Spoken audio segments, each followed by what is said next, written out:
all tonight, we are beyond thrilled to welcome to our virtual stage Dr. Gina Barreca, best-selling and award-winning author, editor, Board of Trustees Distinguished Professor at UConn, as well as winner of its highest award of excellence in teaching.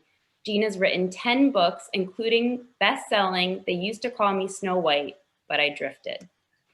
In conversation this evening, we are so pleased to welcome Fast Funny Women contributor Leighann Lord. Leighann is a veteran stand-up comedian, author, and podcaster. She has written several humor books herself, including Real Women Do It Standing Up. So without further ado, please give a warm digital screen time welcome to Dr. Gina Barreca and Leighann Lord. Take it away, Gina. Hello. And it's also, we're doing Dr. Barreca, we're doing Dr. Lord here, but we're going to drop those for now. We're Gina and Leighann. I can say my own name, Gina and Leighann. And I'm so glad to see so many people that we both know. We have the whole tribe here. Where Leighann and I were trying to remember where we first met, and we knew that it was at the Irma Bombeck Writers Workshop, although we couldn't remember the year. I see Terry's here. She might be able to remember and send that in a note. But there are so many faces from those days that we see, and it's wonderful. And half of them are contributors, and then like another whole half of contributors are here, and it's just absolutely wonderful. Thank you all for being here tonight, for signing up, for showing up, and for the people who are, there are former students, there are new friends, there are people I've never seen live except on Facebook. And, it's really just a delight to see you eating, drinking in your kitchen. A lot of kitchens. I'm looking at all of your kitchens. Look what Leighann did with her background.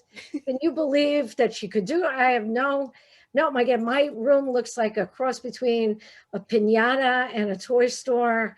And that's fine. And for the former students and people who've been in my office, they know that this mimics my office at work, except I cannot actually give you food and Diet Coke, which I would otherwise be doing if you were walking into my office. But I'm seeing one face after the other. I'm so glad. All right, Leighann. So you and I met when you were the keynote, right? Was that year that we did that? Okay. I think that was 2016. Okay. That was my keynote year. And yeah, I just remember, this little dynamo of an Italian woman, all this energy, like, what is going on? What is happening? You're so amazing. And Leighann Lord is the real thing. That this is, I'm seeing people bring their kids. There's Sherry Louise with the babe. That's very nice. We have to keep it clean, Leighann. Okay. Yeah. Thanks for the heads up. No, I'm just saying, I don't know how. Hi. And not for anybody else. We can spell it out if we need to. We can use visual languages. Because the rest of the crowd, I think, will get it. It'll be fine.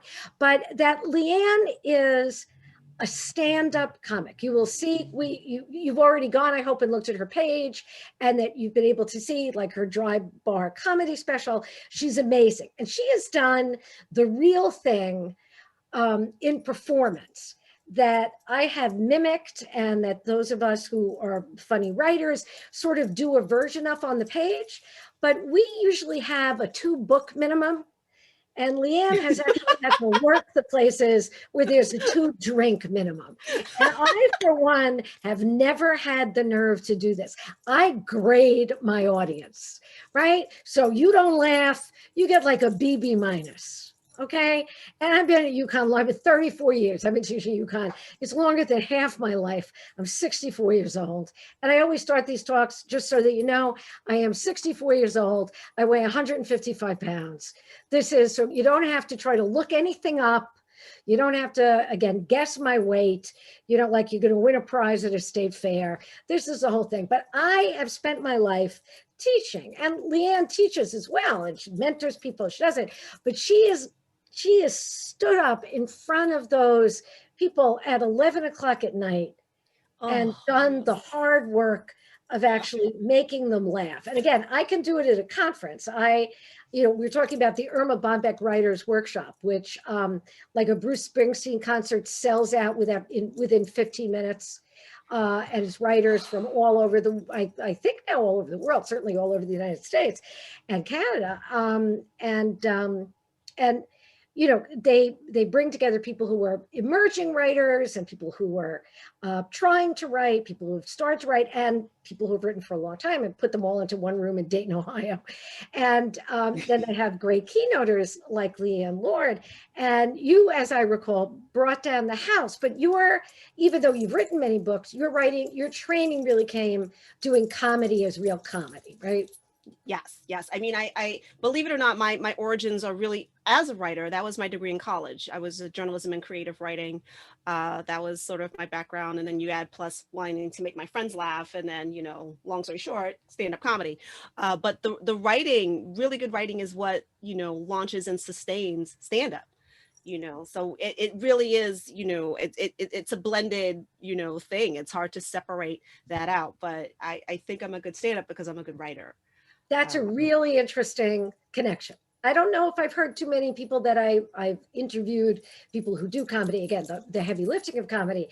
And so it begins for you. I know you're fascinated by language. A lot of your work depends on how language is used. And if you read Leighann's essay in Fast Funny Women, it's on page 135. And again, if you've been my student, I expect you to be able to quote directly from the page. Is that, Terry's there, Debbie is there, Debbie Turvey, Laura's here, Emily is here again. So I'm so honored. And by the way, post-pandemic, well, I almost say post-pandemic, post-2020, 135 is how I feel. That's how many years old I feel right now. We didn't put down ages. I'm older than you. I think I'm on 156. So it's fine. The publisher of the book, or one of the publishers, one of the three men who started Woodhall Press is here, Dave. He's also a former student. These are the people who know I expect them to come up with the page, which is why you have to have the book in front of you. And so Leighann's piece is Young Senior Moments. I think many of us can relate to at least one of the original words of that and talking about her dad. But one of my favorite lines in the piece, Leighann, is that you're talking about the difference between dumb and dumbfounded.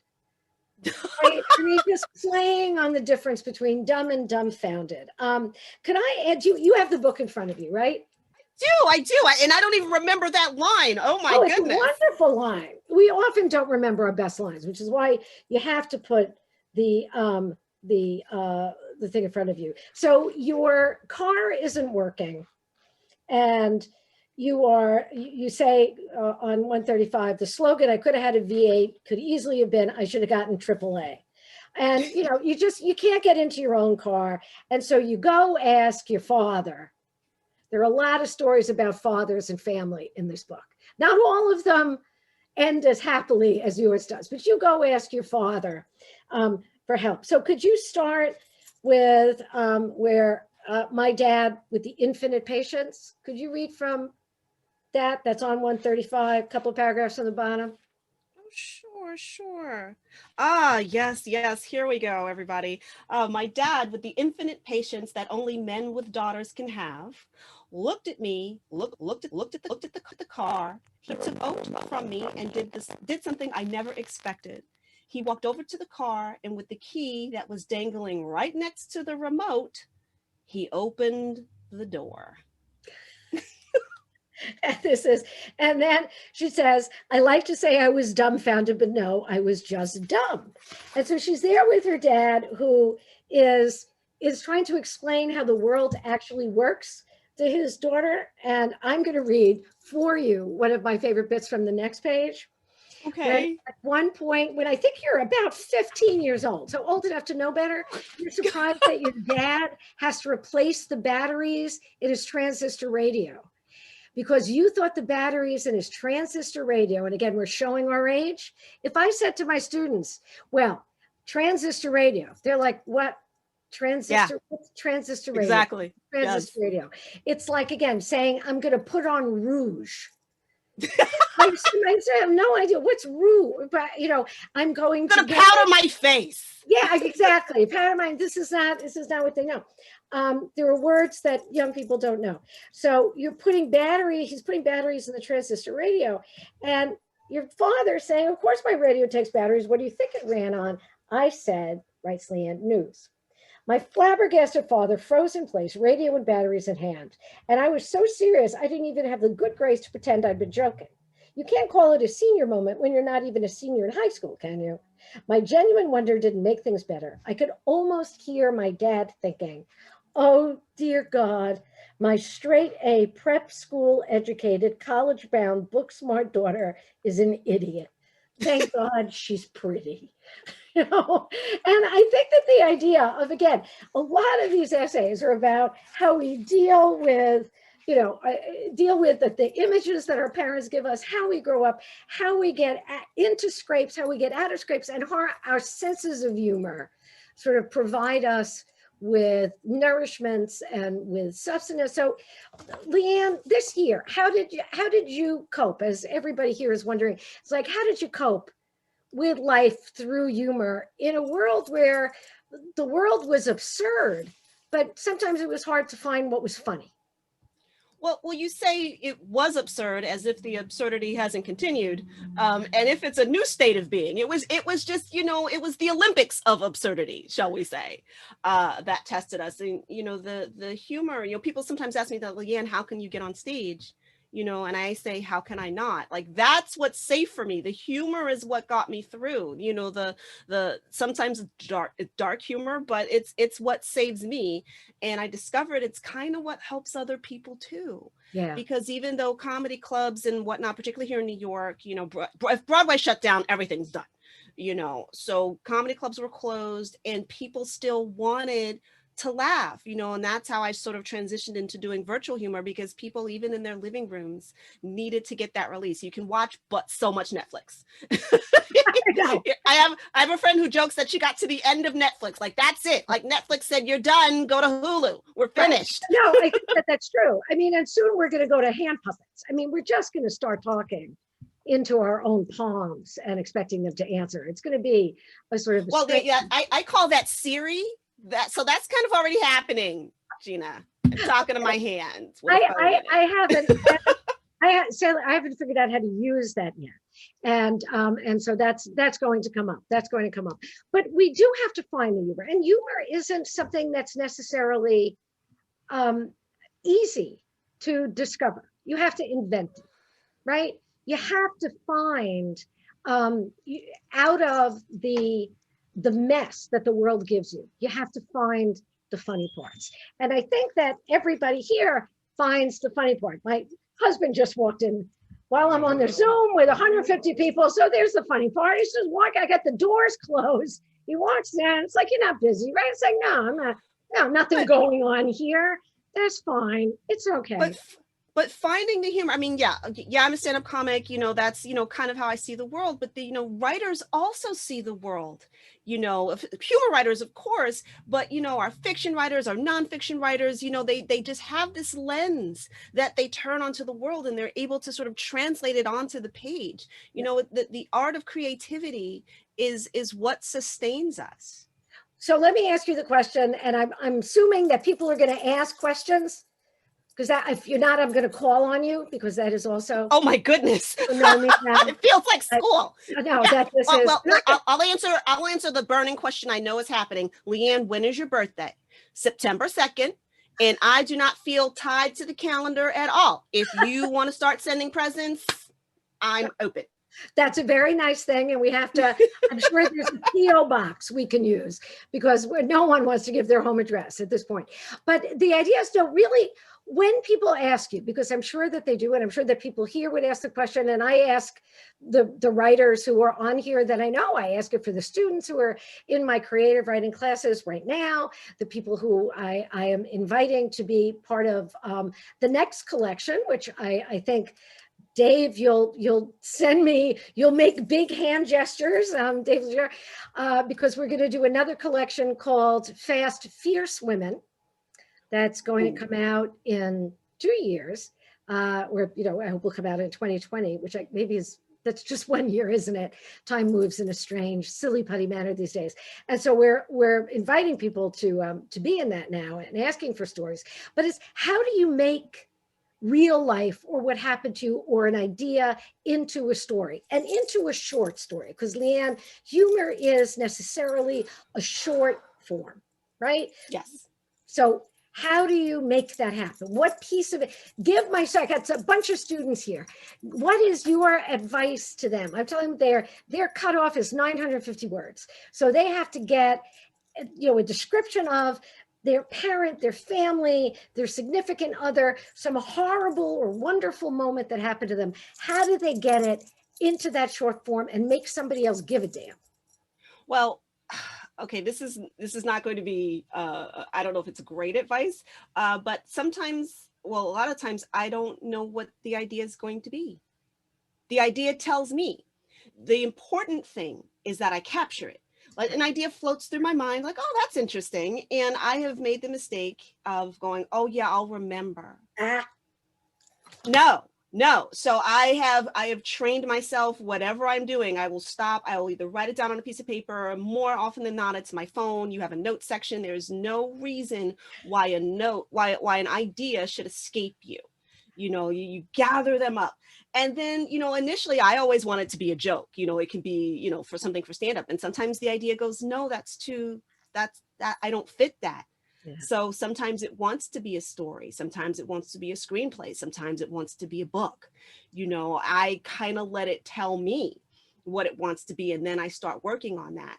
But I think the method that I use for creating a joke is the same method that you can use for a story. There's your setup and there's your punchline. Your setup is the essential information. What do people need to know? Not the extraneous stuff. If it doesn't matter that it was a dark and stormy night, don't put that in there, because now you're distracting from your main point. So you get that brevity in your setup, the core of your story, and then your punchline in terms of stand-up, the punchline is the surprise. That's what sells it. You can almost have that same format, I think, for a story to get that in there. So you're not pulling in extraneous details. You're giving everybody just what they need to know in order, as you say, to care. Yeah, and that's a perfect description. I'm so glad this is being recorded. And I met with 5 students today, and I was telling one young woman, Ash is here, Ash Carrington, who's a terrific writer of my class. And now I told her she was not allowed to take the notes in her phone, but if you say she is, then she is. Okay. Well, let me just say, I still have, notes and pens. I have a ton of pens. I went to Catholic school. So I have pens in every color. I am a big fan of whatever gets you to capture the idea. If it is a notebook, if it is a sticky note, if it is your phone, the important thing is the capture of the idea.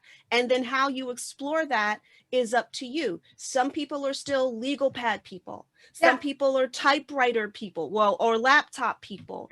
What is important is capturing the idea and getting the story out. I'm not going to argue with anybody on how they do that. What's important is the capture and the end product. Okay. How that works out in the middle, that's you. Okay, that's perfect, because it is in the moment, right? And the writers here and the would-be writers here, this is the part to remember, is that you're never going to remember it. Forget about senior moments that Leighann is talking about. I don't care how old you are. You take it down, because no great piece of writing ever came from a big idea. Nobody ever said, I want to write. And even the people who changed the world with their writing don't start with, I'm going to write a book that's going to change the world, and then do it. They start with the tiniest detail. They start with a phrase, a line, an exchange, something they witness. But you have to get it down while it's fresh. It's really, you got to get it down in the way that captured your imagination in that minute, right? And I will add that with enough words so that when you go back to it, you don't go, mayonnaise?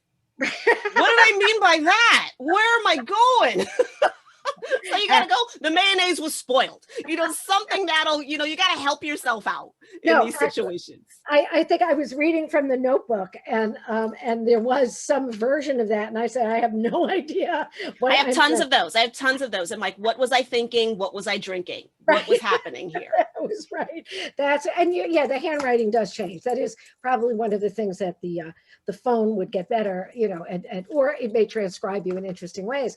But it is the idea of capturing that. I mean, Robert Frost said, I think it was his line, that again, nothing ever comes from a big idea. It all comes from that little moment. And as Frost writes that, what's gold cannot stay. I mean, that it passes so fast. And so it can't be just like, and just what you said, it's not the detail, so that somebody might remember because what happens when we write, we want to put in the details. It's like, ooh, I'm going to fill the page. I'm going to write that she had, big, beautiful eyes, and that her eyes were lined with silver, and that, silver reminds me of my grandmother's bracelet, and my grandmother reminds me that immigrants have stories, and immigration is good, and immigration makes our country great. And it's like, wait, no, let's go back to her eyeliner, right? If you're talking to me about somebody's eyeliner, I want to know how somebody looks good in silver eyeliner. I really want, tell me what that says about the character. Let us not go into stories of immigration, jumping from her big, beautiful eyes, because you want to fill a page. Well, that's a separate story. That capturing there's a phrase that I don't know what that is, but when you're just writing, when people do it in their morning pages, if you're a fan of the artist way, get those ideas out, because you never know. Okay, yeah, I'm doing one story about eyeliner because it's silver, and now I'm intrigued, and then immigration's a total other story. Now maybe the twain meet in a novel of some sort. I don't know. Once again, I don't have the arrogance sometimes to tell my ideas who they are. That's also a lovely line, the arrogance to tell your ideas what they're doing. But it's a matter of writing it down. You got to write it down. Thinking about writing, and this is a hard thing for me to say, but I'm going to say it because I feel like I know you all personally, because I know that I've, again, bribed everybody to be here in some way. I owe you all something, and I'll put it in the mail soon. I really will. I know I owe you either a lasagna. I have to, I've asked you for a favor. Wait. We're doing lasagna by mail? How do I get on that list? We're doing lasagna by mail. I will send you, I have made lasagna for some people here. I have made lasagna. People have had lasagna. I will put myself on that waiting list. It doesn't have to be next week. Okay. It'll be in time for your birthday. Or when we all get to have when we have the real launch party, I'll make the world's largest lasagna. We can get into the book of world. I got dibs. I got dibs on the first piece. We can do that. But so I know this. So I feel like it's a Hamisher crowd, as they say in Yiddish. I can speak frankly to everybody here. The idea is that you have to understand that thinking about what you want to write is not writing. And that's a really hard thing to understand. You have to think, but you have to think and write it down. But it's like, there's work done in that thought, but unless you're putting it on the page, even if you end up getting rid of it, but you have to put it down. There's such a vulnerability and a bravery there. You have to be willing to let it not be perfect. Yeah. Whose first draft goes straight to publication? What are we doing?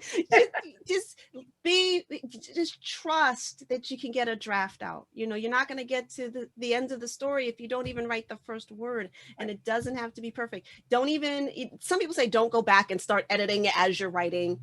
Whatever your process is, whatever makes you happy. But to me, that slows you down. Get the ideas out, get them out. And you might get halfway through or all the way through and realize you didn't really get to the story that you really want to write until the end of it. Like, wow, that last paragraph is really where I want to start. Exactly. And you wouldn't have known that if you didn't just get the words down.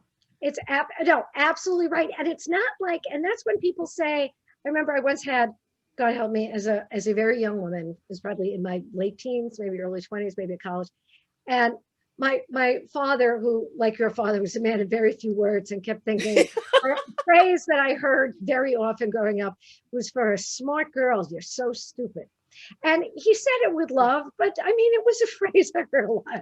For a smart girl, it's like, how could you're supposed to be a smart girl? What happened with you? The version of that I got was book smart, life stupid. Yeah, yeah. I didn't. That's your Yeah. father had a more refined definition of femininity than mine. My old man was just like, what? What are you doing? How are you going to survive? But I brought home this endless stream of young men who, and my father didn't bother to learn their names. He called them all Ace. So that was it, because at one point I was dating both Stephen and Stuart, and at some point he was like, Stuart is like Ace. And after that, he just wasn't going to learn anybody's name until after 5 years married. And so he didn't really learn my first husband's name either, Ace. And so, but Michael, he knows. He knew Michael very well, and they enjoyed each other's company. But my father would say, these boys would come from college because they were English and journalism majors and would be writers. And I would say, this one wants to write. And my father, who made bedspreads and curtains at a factory, left school in the 8th grade, like my mother, and worked very hard his whole life for very little recompense. And so like, he wants to write, who's stopping him? It's like somebody's actually forbidding him to do this. What do you mean he wants to write? It's like, there's a pen here, it's like, you get a CVS receipt.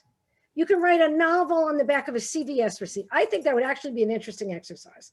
I don't know, Dave, what do you think? Well, given how long the receipts are these days with all the coupons, that's a pretty good start. You could do, it's at least chapter 1. You could do the CVS receipt novels, the short, like, talk about flash fiction. I think a book of CVS receipt, fiction. You're joking, but that's, in these days and times, that's not a bad idea, my dear. I think the CVS book, the CVS receipt writers, if they can have a thing called the writers of Instagram, I don't see how we cannot have the CVS receipt authors. Challenge accepted.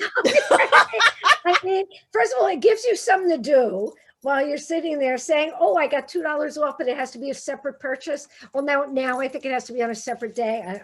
The ins and outs of CVS. It's like going to the casino. I haven't been able to go to the casino in a year.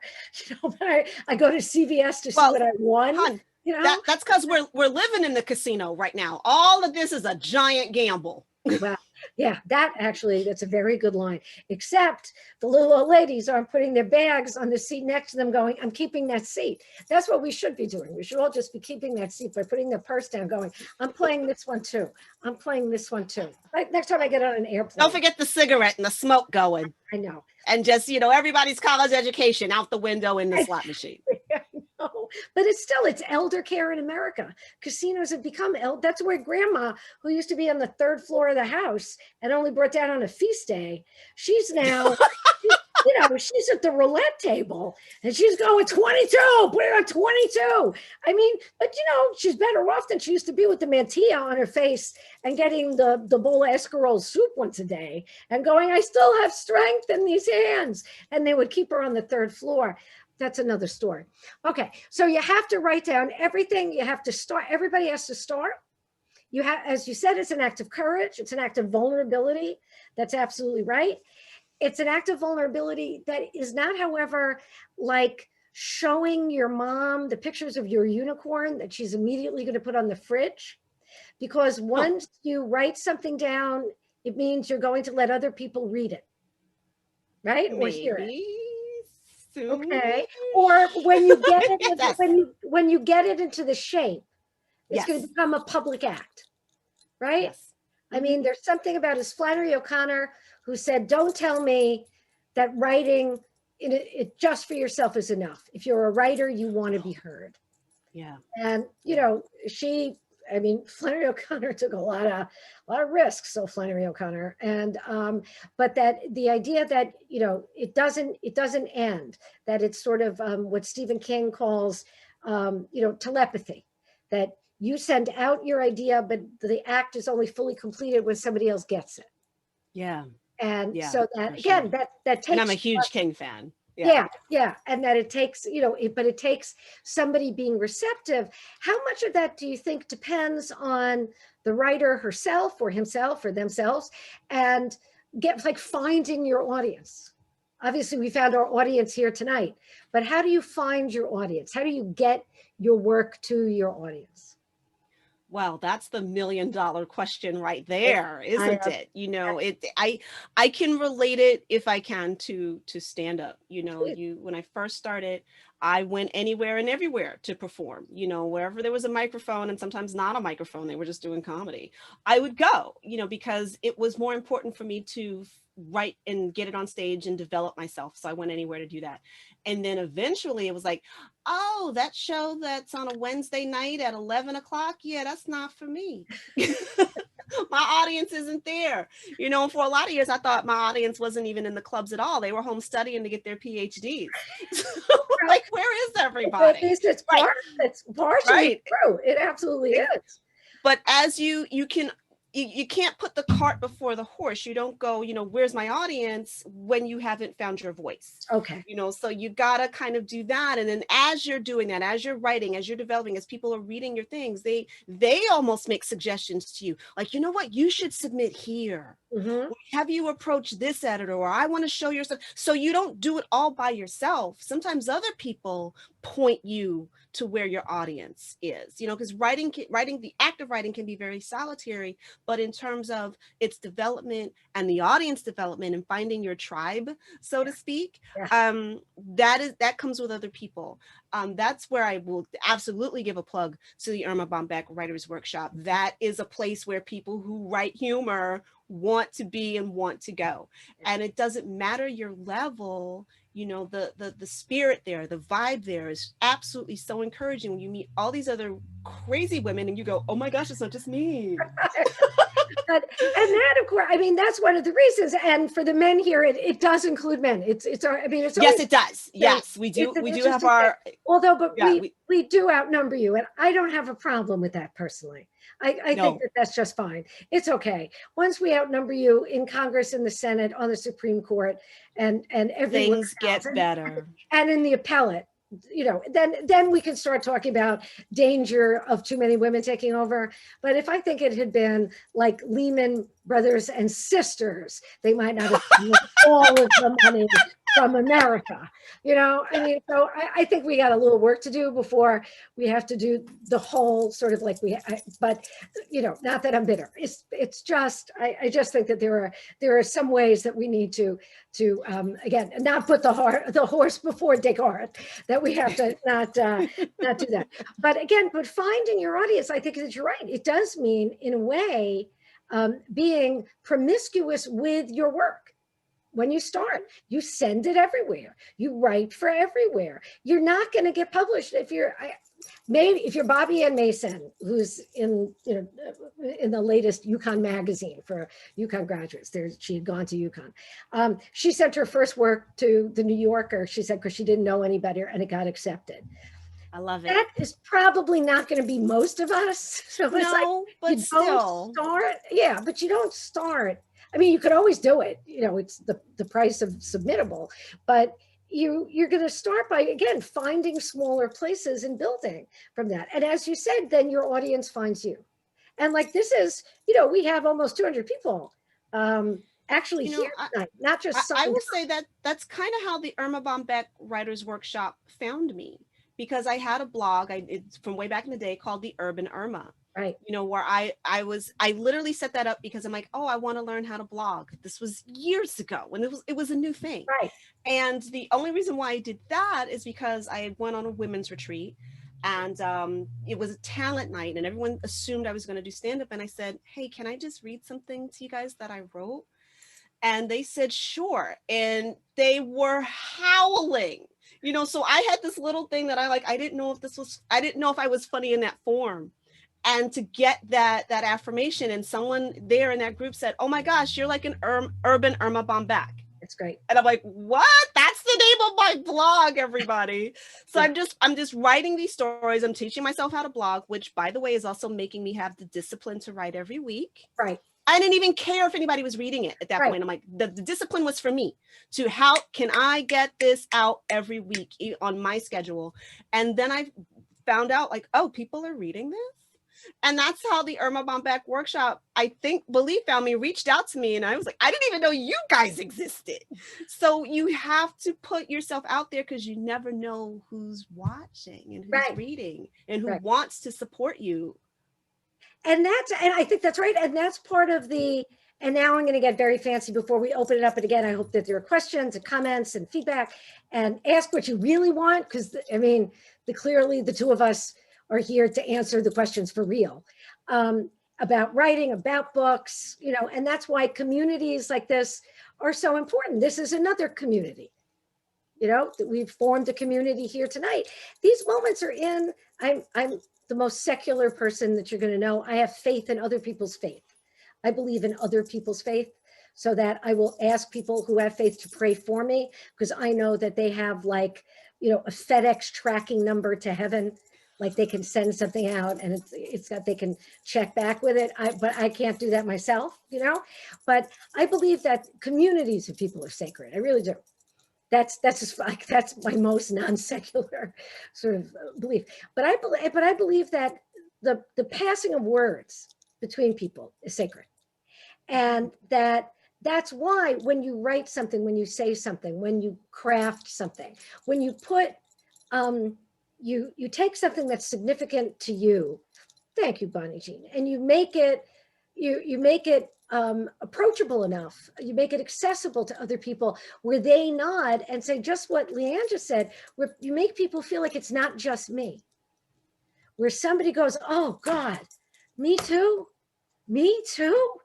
That's amazing. You've done something, like if you do nothing else that day, you've done something sacred. You've done something incredibly important. If you didn't shower, if you didn't brush your teeth, if you haven't been nice to anybody, if you have made somebody feel they're not alone, that they got it, that they laughed. If you can make somebody laugh, there are days when if I think I made somebody laugh today, that's it, I'm done.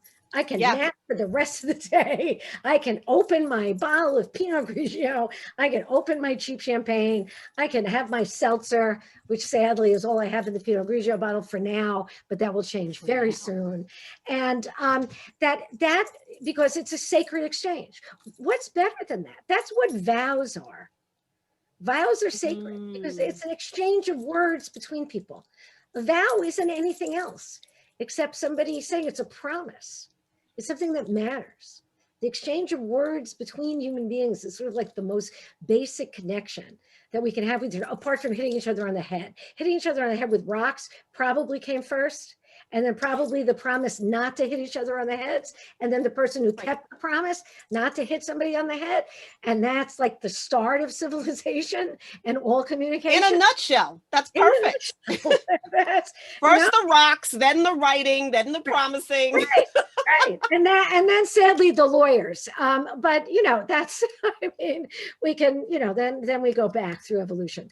But I think it really does matter. So I would love to hear your thoughts. For those of you who are who have bought the book already, I can't thank you enough on behalf of the other writers who are in the book, who are here tonight. Carrie is here, Bonnie Jean is here, Barbara Cooley is not in this book, she's gonna be in another book.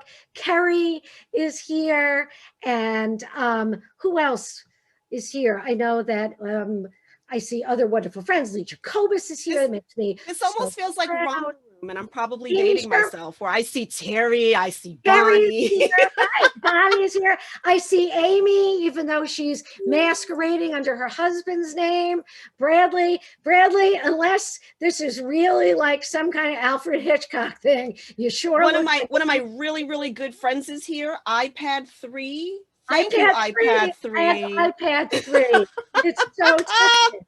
You were there for me when no one else was. This is really wonderful. Carrie Brown, just not for nothing, just sent flowers to celebrate the publication of the book.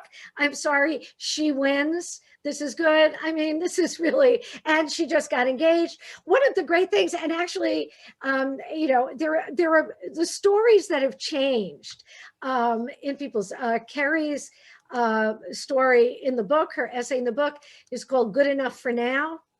And it's about her relationship, which then changed and stopped being good enough for now. And then she got engaged. Carrie, I think I'm saying that right. So things have changed in the courses of people's lives since they published their stories. Amy's story has changed slightly. I mean, even from that moment when you first write something down, life moves on even after you tell your story. And it's really, that's also one of the fascinating things, but it gives you. Can I speak to that? One of my first book, Real Women Do It Standing Up, Stories from the Career of a Very Funny Lady, had been essays that I just collected over time, and the ones that fit into that stand-up world. And the time that it took me to gather them up, get the courage, because it took me a while. I really, you know, I struggle, like, oh, am I good enough? Should I do this? And then I realized nobody cared. Nobody cares. Just do it. In the time it took me to do that, I went from having stories about being married and having a dog to I am no longer married and have a dog. And I said, do I not share these stories? And no, I still share them. And I wrote, you know, in the foreword that this means I have to write faster, because my life is going to change. And I still wanted to honor those stories that I wrote at that time and let them have a life, even though my life had moved on. Right. That's a wonderful, and that's a really important point. And that your story is your story. Those moments were your moments. They happened. They happened. And that's I thought I would be on my second marriage by now, but no, not yet. Not yet. We could all work on it if you want. We can just put that out there. But the idea is, like you said, I'm going to write your dating app. We'll figure it out. But I could write for you. But who wouldn't? I mean, come on, I'll marry you. This is great. We'll have a very good.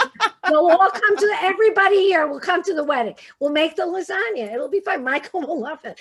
And the idea that that we need permission, and we give each other permission. That's a good start. Right? That's it. And again, permission is something that you as readers give us, and you support. This is an independent press, just like we're at an independent bookstore tonight. They're how we make this work, because it's not going to be, you know, it's not going to be the box stores that are going to make your voices heard, right? Our voices heard. It's going to be the communities of writers and of readers. And that's why these communities, again, are so crucial. And so I'm so proud to be published by Woodhall Press. I'm so proud that we're going to start the series. I'm so proud. Roxanne Cody gave me the permission, the courage to really be a writer after the first book came out. They used to call me Snow White, but I drifted 30 years ago. I appeared at R.J. Julia's after it was just open. And Roxanne was the first woman I met in Connecticut who made me feel like I belonged in Connecticut. Roxanne Cody makes me seem sort of like lazy and laconic. And if I talk very slowly, like Roxanne Cody makes me seem like I'm just a sort of slow talker and just, you know, not very, I mean, Roxanne is dynamic in a way that there's somebody on this planet with more energy than you. Yes, absolutely. No, I can't keep up with Roxanne. And the good that she has done in the world of writers, in the world of books, is astonishing. And I want to acknowledge that. But I want to acknowledge everybody in the audience and real gratitude for being here. But let's hear your questions. And Dana? Are rolling in. Okay, good. And we'll jump off with this one from Sarit. I hope I'm pronouncing that correctly. Yes, Sarit is a former student and a good friend. Yes. Fantastic. You never know who is out there watching and wants to support you. Yes, but how do you deal with the non-supporters, the hate mail, or worse? Nowadays, you hear scary stories of people finding people's contact information online. So how do you find the courage to put yourself out there, knowing that there are scary people out there as well? I'll do a short version of that, is that that's inevitable. And Sarit, I know, is scary, but it is real. What you're asking is real. You just have to, so I always answer the hate mail, especially when I was doing the column. I'd answer the hate mail first, so I would never have to think about it again. And if there were actually threatening letters, I took them to the police. Both the campus police and my local police have files for people who are actually scary and saying things. But if it was somebody who was just hateful, I would write back. And so often, I would say a third of the time, they would say, I never actually thought like somebody would answer. And I'm really sorry that I said those things. And it just because you really made me feel like you were my ex-wife and they wanted to tell their story. And some of them were just miserable people. But I answered because I learned from dealing with writers. Writers have been my mentors, Faye Weldon, who's in the book, who's 89 and just left her husband, which was a really good thing to do. It was like made my day that Faye Weldon at 89 left her rotten husband. And I feel no problem saying that. And he was, anyway, but she has a great essay in the book. She's the oldest writer in the collection at 89. And it's about fame and what fame is like. And she answered my letter when I was still in graduate school.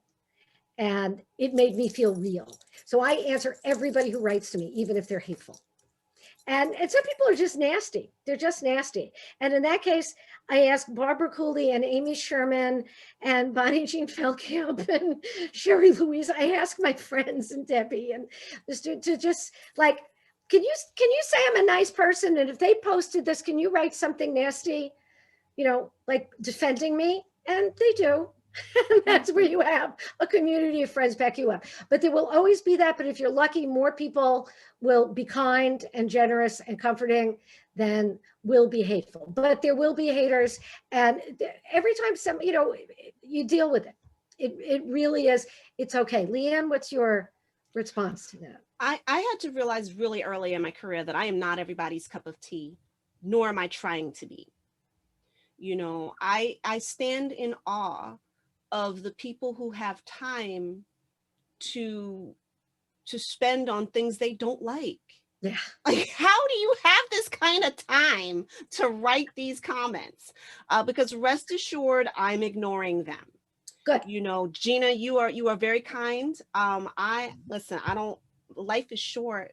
I don't have a lot of time for other people's negativity. If I'm not for you, I'm not for you. My feelings are not hurt. I would rather continue to develop who I am and be who I am and let those people that dig me find me.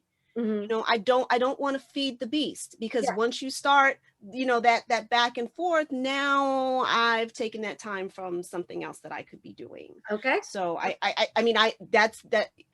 think your approach is valid as well. I just know I'm not that strong. I am a delicate flower. It's so clear. But so Sarit, I think you've got two ways that we both dealt with it, two ways to handle it. But I know you're very strong and look, and if you're worried, can I answer it? Because usually the follow-up question to that is, what's my family going to think about what I write? Can I tell you that with all the books I've written, my family, they all want copies. Nobody ever read anything except for the first 5 pages or the last 5 pages. They flip through it, see if their name's in it. If I call them by different names, never read a goddamn thing. They just don't read. So for all the worry, it's like, oh, what's Aunt Filipina going to think? She never read the book. She goes, look, my niece published a book. I don't see it anywhere. That's it.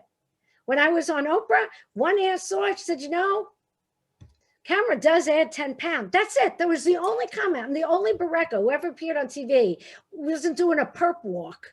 And I got, the camera really does add 10 pounds. I don't tell anybody anymore. That's it. They tune in, they tune in. That's fine. So my family I worried about more than the stranger. No stranger danger. It's the family. And they don't read. So it's okay. Next question.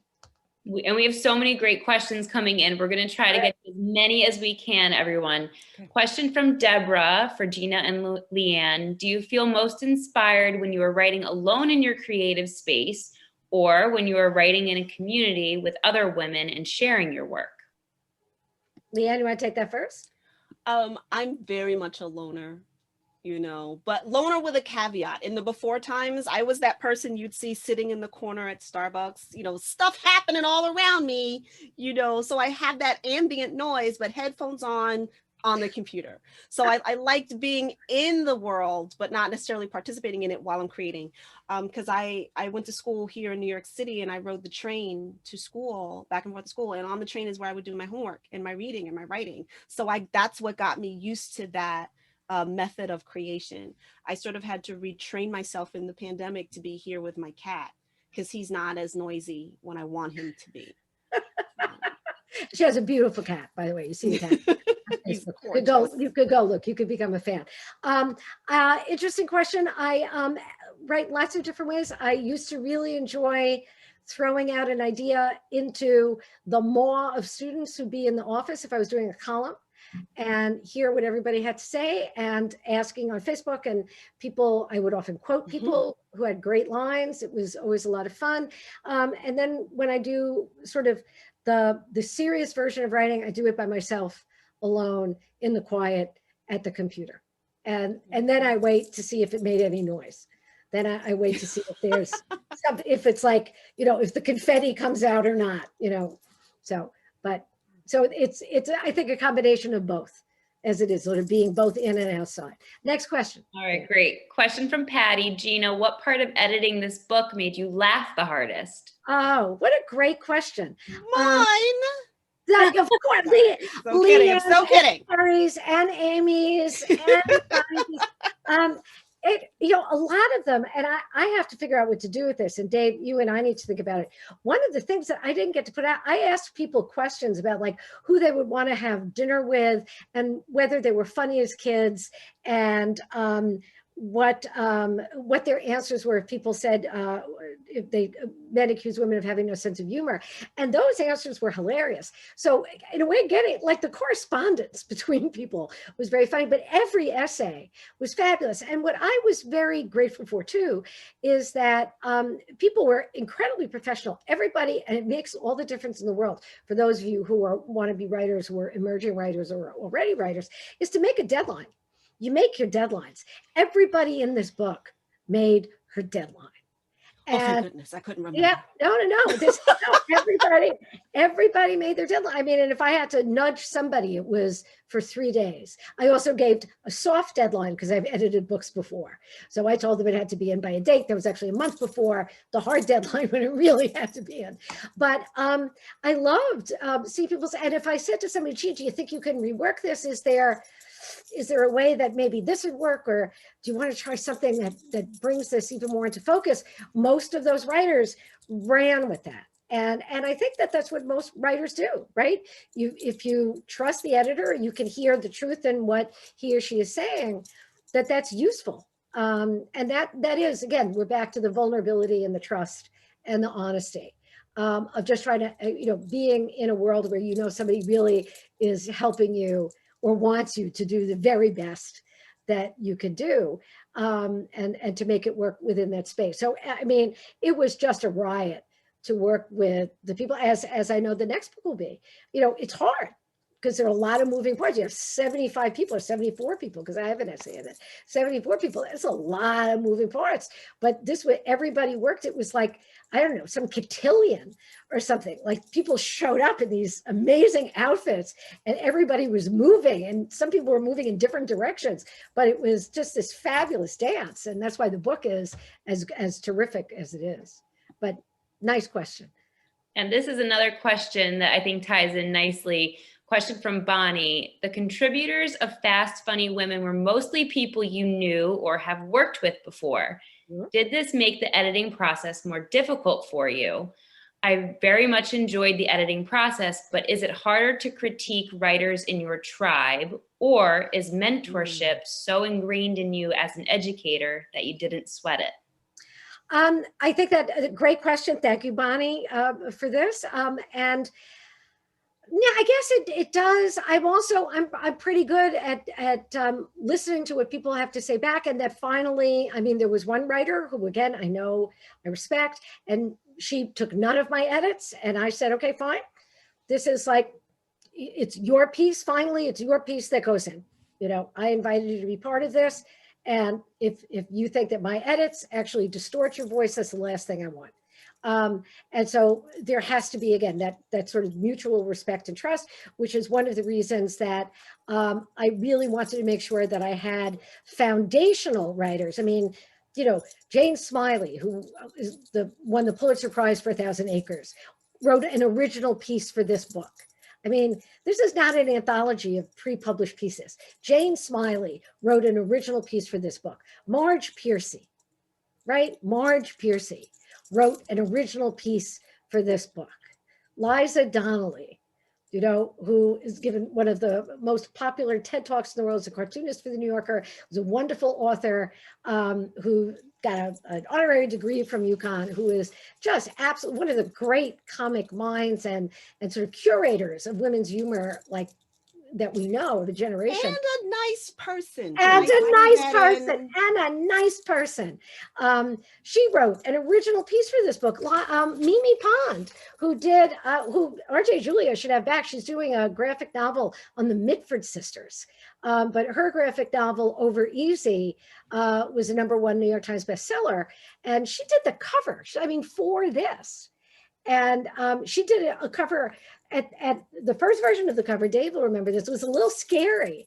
And we were like, we want to get this into the hands of like happy, cheerful people, or maybe even into classrooms. And so I had to go back to Mimi Palm, who was like a goddess, and say, could we try like another cover, please? Oh, amazing. New York Times bestselling New Yorker staff cartoonist. Can we have another version of this? And she's like, okay. Good. Mimi Pond's piece on fabric, on cloth, will make you pee in your pants. It is just brilliant. So these people all wrote, Faye Weldon wrote, it's original. Darian Huzi, who wrote Friendship Bread, is an amazing poet. She wrote it. Nicole Hollander, who started the Sylvia cartoons. They all wrote. Leighann Lord wrote an original piece for this book. So this wasn't about going and finding funny pieces that were out there. This was asking people, like asking great artists to say, paint this for us, paint this for our group, right? All of they're just amazing. And so, Bonnie Jeans. Can I add side note? The side note here is, hey, everybody, check your email. Because you never know when someone's going to ask you to do something. And, I'm not saying that it didn't go to spam, but, sometimes we get overwhelmed and it's like, oh, what is this? Open your favor. It's like, oh, someone is asking you to do your art. That's an awesome moment. Absolutely. It's absolutely wonderful. And, Carrie Lynn, well, actually we go by Carrie Collins rather than Carrie Lynn. We can do Carrie Lynn. Okay. Carrie Lynn's with Love Language is absolutely wonderful. Susie, stop back. There are everybody in here. There is not one essay that I would say, oh God, that one makes me feel like I wish I put it. Every single one, like I could sell these individually on the street for like $10 a piece. I'm just really happy. That's a good idea. I'll be right back. I'm just really happy that Woodhull Press, and you should check out their website and the other books that they've published, and the other books that they will be publishing. And again, this is the start of a series, thank God. And so I hope I'll see more of you in there, but it's 8:00. And so we've got to sign off. I hope we'll do this again. Dana, it was fun, and maybe we could have another writer's night so that we can finish their questions. This has been absolutely fantastic. I knew that this hour was just going to absolutely evaporate. With you two on, it is an honor and a pleasure to be hosting you and to have you on with us at RJ Julia, at Wesley and RJ Julia Bookstore, at BookHampton. Such a fun night. Thank you both. And to our fantastic guests, thank you as always for being with us, and as always for supporting your local independent bookstores. It truly means the world to us. Fast, Funny Women. It is out now. Get it while you can. You can order it online, over the phone, or in store, whichever you are most comfortable with. So, all happy reading. Take care. Big hugs. Thank you. Thank you, everybody. See you again soon. Thank you for showing up. Good night. Good night. Thank you. Goodbye. Good night, everybody. Thank you. Thank you. Thank you so much.